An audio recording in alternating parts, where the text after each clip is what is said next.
अब बात करते हैं ओम के लॉ की। एक बहुत बड़े साइंटिस्ट हुए हैं जिन्होंने विद्युत के क्षेत्र में बहुत बड़ा काम किया है। उन्होंने अपना एक ओम का जो है नियम दिया हुआ है। आइए बच्चों उसके बारे में समझते हैं क्या है नियम। कहता है यदि किसी चालक की भौतिक अवस्थाएं, अब कौन कौन सी भौतिक अवस्थाएं, जैसे कि उसकी लंबाई, उसका तापमान या उसका प्रेशर यानी कि दाब आदि अपरिवर्तित रहे, यानी चेंज ना हो, बदले नहीं, तो चालक में प्रवाहित धारा आई इसके सिरों के बीच विभवांतर के समानुपाती होती है। समानुपाती का मतलब क्या हुआ? समानुपाती का मतलब ये हुआ कि जैसे जैसे आई की बात की जा रही वो होगा इस तरीके से आई प्रोपोर्शनल टू वी। इसका मतलब अगर आप v बढ़ाएंगे तो i बढ़ेगा, ठीक है। या अगर मैं ऐसे कह दूं v प्रोपोर्शनल टू i, तो जब i बढ़ाएंगे तो v बढ़ेगा, i घटाएंगे तो v घटेगा। या उसको ऊपर वाले समझा जाए, v बढ़ाएंगे तो i बढ़ेगा, v घटाएंगे तो i घटेगा। ये ओम का नियम है, बहुत ही महत्वपूर्ण नियम है, बहुत फेमस नियम है। अब इससे क्या होता है कि यदि किसी चालक के सिरों पर विभवांतर v हो और धारा I हो तो देखिए क्या होगा, ये उसके प्रोपोर्शनल होगा, यानी कि समानुपाती होगा, अनुक्रमानुपाती जिसे कहते हैं। तो यहां से देखिए एक चीज आया, यहां पर क्या आया, एक R। जब हम कोई प्रोपोर्शनल के साइन से, जैसे v प्रोपोर्शनल टू I है, अनुक्रमानुपाती बना दिया हमने। अब समझिएगा जब इसको हटा करके हम कोई बराबर का चिन्ह लगाएंगे तो हमें जब भी बराबर का चिन्ह लगाएंगे तो एक कांस्टेंट, एक नियतांक आएगा। वो नियतांक कौन है? वो है R। वो कौन है? R। आइए इसके बारे में देखते हैं कि वो R क्या कहलाता है। ये R ही कहलाता है क्या? प्रतिरोध, विद्युत प्रतिरोध, जिसको अभी मैंने आपको रोड पर और गाड़ी के माध्यम से समझाया था कि जहां R एक नियतांक है और इसे चालक की विद्युत प्रतिरोध कहते हैं। अब आइए इसके बारे में जरा चर्चा करते हैं कि ये नियतांक जो होता है ये क्या होता है, इसका मात्रक क्या होगा, इसके बारे में भी बच्चों यहां पर समझते हैं।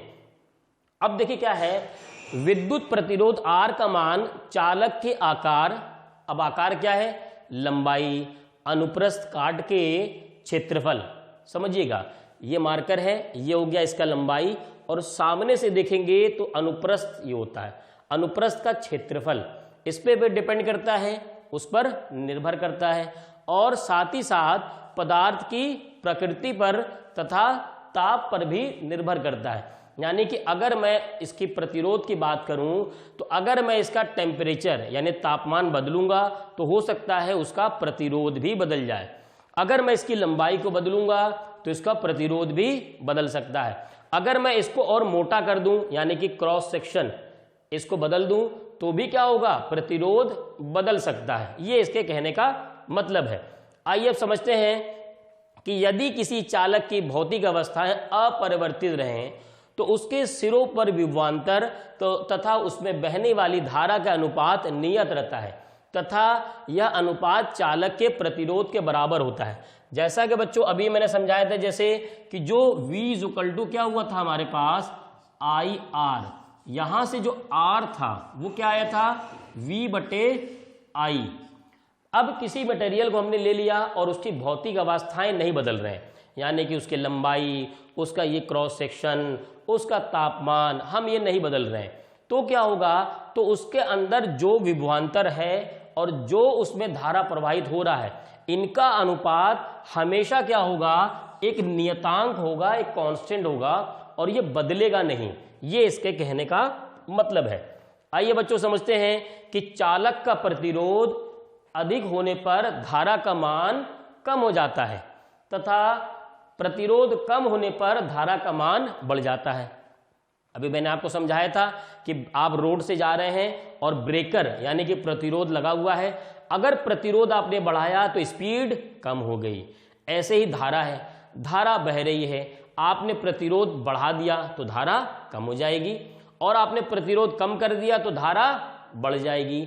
ये इसके कहने का मतलब है। तो देखिए विद्युत धारा किस पे डिपेंड कर रहा है, विद्युत धारा पोटेंशियल यानी कि विभव और R दोनों पर यहां पर निर्भर करता है। अब देखिए कह रहा है किसी चालक में प्रवाहित विद्युत धारा चालक के सिरों पर आरोपित विभवांतर के समानुपाती होता है। आइए बच्चों समझते हैं कि आखिर विभव और प्रतिरोध इन दोनों से क्या किसी करंट कोई तार में बहने वाली धारा पर कोई प्रभाव पड़ता है कि हम अगर विभव बढ़ाएं तो धारा भी बढ़ेगी कि नहीं बढ़ेगी, विभव घटा दें तो धारा कम होगी कि नहीं होगी, ऐसे ही प्रतिरोध बढ़ा दें तो धारा क्या होगा, कम हो जाएगा या बढ़ेगा। इसके बारे में समझते हैं।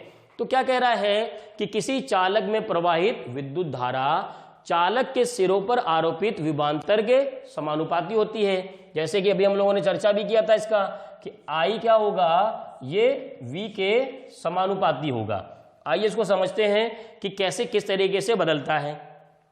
अतः विभवांतर को दोगुना करने पर, समझिएगा बच्चों, यहां पर हमने क्या किया, ये हमारे पास I है और ये V के प्रोपोर्शनल है। हमने क्या किया, इसको बढ़ा दिया, कितना कर दिया, डबल कर दिया। इसको क्या कर दिया, डबल कर दिया। तो क्या कह रहा है, करने पर विद्युत धारा भी दोगुनी हो जाती है। ये बात बहुत महत्वपूर्ण है कि अगर विद्युत विभव को बढ़ा दिया जाए तो विद्युत धारा भी बढ़ जाएगी और कितना बढ़ेगा, ये भी डबल हो जाएगा, दोगुना हो जाएगा। और उसी तरह उल्टा भी कर सकते हैं, अगर ये हम इसको घटा दें और आधा कर दें तो क्या होगा, I भी क्या होगा, घट जाएगा और ये भी क्या होगा, आधा हो जाएगा, अब हो जाएगा। ठीक है, ये तो हमने बदलाव देख लिया कि जब विभव में घटाते बढ़ाते हैं तो हमारा धारा किस तरीके से घटता बढ़ता है। अब देखिए किसी चालक में प्रवाहित विद्युत धारा उसके प्रतिरोध के व्युत्क्रमानुपाती होता है। यानी कि यहां से बच्चों समझिएगा कि जो धारा है, ये धारा जो है ये व्युत्क्रमानुपाती है 1/r। इस सिंबल में क्या फर्क है और इस वाले में क्या फर्क है, इसको भी समझिएगा बच्चों। यहां पर यह है कि जैसे जैसे V बढ़ेगा I बढ़ेगा और V घटेगा तो I घटेगा, मतलब उसके साथ साथ चलता है। यहां इसका उल्टा होता है, अगर आप R बढ़ाएंगे तो I का मान कम हो जाएगा और R अगर घटाएंगे यानी कि प्रतिरोध तो I का मान यहां पर बढ़ जाएगा। अब देखते बच्चों इसमें बदलाव कैसे होता है। तो देखिए अब क्या है, यदि प्रतिरोध को दोगुना कर दें तो विद्युत धारा आधी हो जाएगी, यानी एकदम उल्टा चलेगा। कैसे चलेगा बच्चों, एकदम उल्टा चलेगा। जैसे देखिए ये रहा धारा और ये रहा प्रतिरोध। तो हमने क्या किया, प्रतिरोध को दोगुना कर दिया, लेकिन इस कंडीशन में क्या हो रहा है, धारा आधी हो जा रही है। धारा क्या हो जा रही, आधी हो जा रही। और दूसरी बात देखिए, और प्रतिरोध को अगर आधा कर दें, यानी अब प्रतिरोध को क्या कर रहे हैं, घटा दे रहे हैं। और कितना घटा दिया हमने, उसको घटा दिया, आधा कर दिया। तो क्या हो रहा है, धारा दोगुनी हो जा रही। अब धारा क्या हो गई, डबल हो गई। ठीक है, तो ये हमने बदलाव देखा कि धारा किस तरीके से विभव के बदलने पर बदलती है और धारा किस तरीके से प्रतिरोध के बदलने पर वहां पर बदल जाती है। आइए बच्चों इसमें प्रतिरोध के बारे में और कुछ बातें समझते हैं। अब देखिए किसी चालक का वह गुण जिसके कारण विद्युत धारा के प्रवाह में बाधा उत्पन्न करता है चालक का प्रतिरोध अथवा विद्युत प्रतिरोध कहलाता है। जैसे कि रोड पर लगा हुआ स्पीड ब्रेकर वो एक प्रतिरोध है, ऐसे ही ये भी एक क्या है, एक प्रतिरोध है। अब इसे R से व्यक्त करते हैं। अब इसके मात्रक के बारे में चर्चा करते हैं। इसका मान किस पे रहेगा, चालक कर दोनों सिरों के बीच में जो विभवांतर है उस पर निर्भर करेगा और बहने वाली धारा पे भी वो निर्भर करेगा। और ये हमारा वो प्रतिरोध का यहाँ पर फॉर्मूला है। अब आइए बात करते हैं इसके मात्रक की। तो देखिए बच्चों इस फॉर्मूले से जो मात्रक आता है, विभवांतर का मात्रक क्या होता है, वोल्ट, और धारा का मात्रक होता है एम्पियर। तो एक तो मात्रक ये मिल गया वोल्ट प्रति एम्पियर, वोल्ट पर एम्पियर एक मात्रक हो गया। दूसरा मात्रक इसको हम ओम भी कहते हैं, जिसे सिंबल बनाते हैं ओमेगा से, जिसे सिंबल बनाते हैं किससे, ओमेगा से। इस सिंबल के थ्रू इसको हम यहां पर लिखते हैं। ठीक है, ये सिंबल बन जाता है। अब देखते हैं अगर एक ओम प्रतिरोध की बात की जाएगी तो उसका मतलब क्या हुआ कि यहां पर होगा कि 1 एम्पियर वहां पर धारा प्रवाहित हो रही हो और 1 वोल्ट वहां पर अगर विभवांतर हो तो उस परिपथ में 1 ओम वहां पर प्रतिरोध काम करेगा, वर्क करेगा। अब देखिए यही बात कही गई है कि 1 ओम प्रतिरोध क्या होता है, 1 वोल्ट विभवांतर हो और 1 वोल्ट वहां पर धारा प्रवाहित हो रही हो तो वहां पर प्रतिरोध की मात्रा 1 ओम होगा। अब देखिए यहां पर एक बात भी समझते हैं कि जैसे अभी हमने जाना था कि जो छोटी यूनिट और बड़ी यूनिट क्या होती है, तो यहां पर ओम का जो बड़ा यूनिट होगा वो मेगा ओम होगा, यानी 10 की पावर 6 कर देंगे। और उससे छोटा ओम की बात की जाए, छोटे मात्रक की, तो वो हो जाएगा 10 की पावर -6 ओम। सिंबल में इसे हिंदी में ओम भी लिख सकते हैं या फिर ये सिंबल भी आप यहां पर यूज कर सकते हैं। अब देखिए चालक का प्रतिरोध चालक की लंबाई, मोटाई, पदार्थ की प्रकृति तथा तापमान पर निर्भर करता है।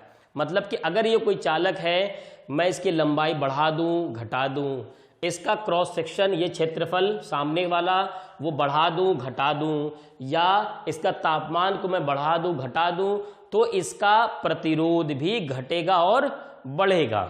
ठीक है बच्चों। अब देखिए, अब कुछ चालक ऐसे होते हैं जिनका प्रतिरोध बहुत ज्यादा या बहुत कम होता है। चालक ऐसे पदार्थ के बने होते हैं जिनका प्रतिरोध कम होता है। चालक का मतलब ये होता है जिसमें विद्युत का प्रवाह आसानी से हो जाए, जैसे कि एल्यूमिनियम, जैसे कि कॉपर। इनके क्या होते हैं, इनके तार ही हम खरीद के लाते हैं और यही हमारे घरों में इस्तेमाल होते हैं, स्कूल में, विद्यालयों में, सब जगह इस्तेमाल होते हैं। किसके लिए, विद्युत धारा के प्रवाह के लिए। तो जो चालक मटेरियल हम लेंगे उसका प्रतिरोध बहुत कम लेना होगा ताकि ज्यादा से ज्यादा वहां पर धारा का प्रवाह हो सके। जैसे कि बहुत बड़े बड़े जो हाईवे होते हैं या फिर आगरा एक्सप्रेसवे की बात की जाए, जो बड़े फ्लाईओवर होते हैं वहां पर प्रतिरोध नहीं लगाया जाता ताकि गाड़ियों की स्पीड और तेज हो सके। तो यहां पर अगर हम धारा ज्यादा से ज्यादा फ्लो कराना चाहते हैं, बहाना चाहते हैं, तो हमें प्रतिरोध की मात्रा को कम करना पड़ेगा, कम रखना पड़ेगा। तो चालक ऐसे पदार्थ के बने होते हैं जिनका प्रतिरोध कम होता है, जिसके कारण वे परिपथ में विद्युत के प्रवाह में कम बाधा उत्पन्न करते हैं। कुछ पदार्थ ऐसे होते हैं जिनका प्रतिरोध इतना अधिक होता है कि वे अपने से विद्युत धारा प्रवाहित करते ही नहीं।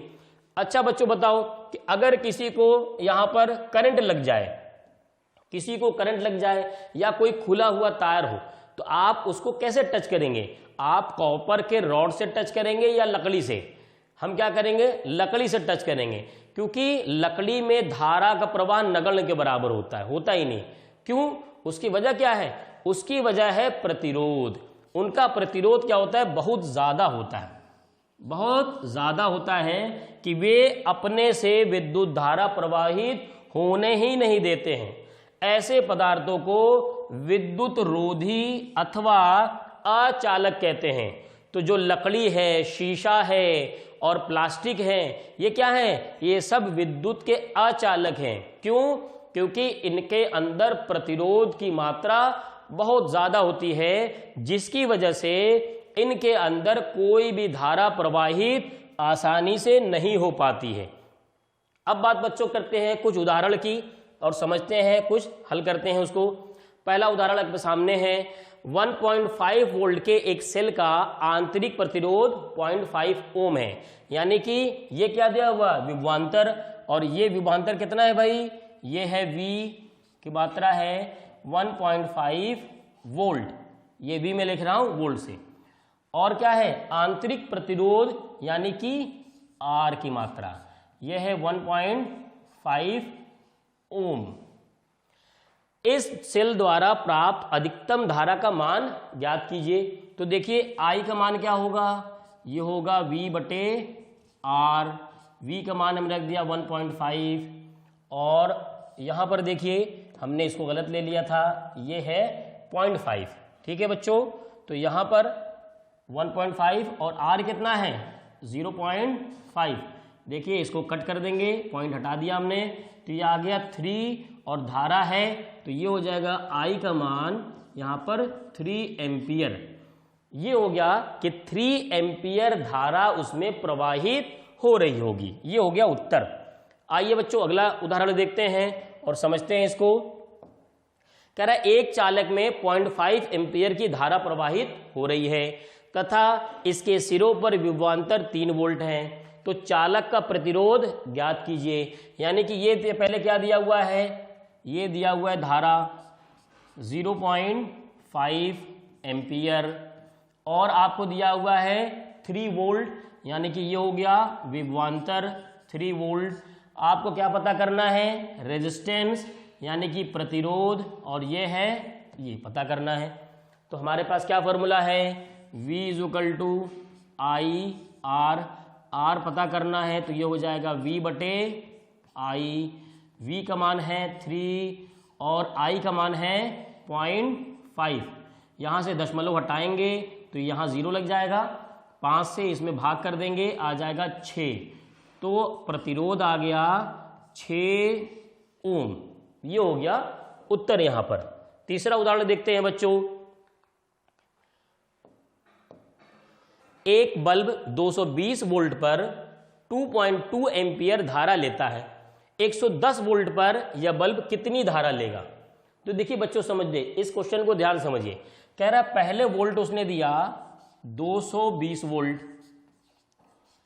और उसमें धारा कितना है, आई का मान 2.2 एम्पियर।